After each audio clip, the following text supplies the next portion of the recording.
ঢেকিয়ালিৰি পতিয়া বতাহত যেনেকৈ হালে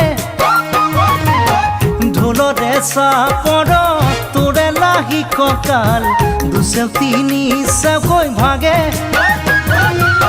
তোৰ দৰে নাচনি দেখি শ্ৰীকৃষ্ণই বাঁহী বজাইছিলে চাগে মোৰ মইনা।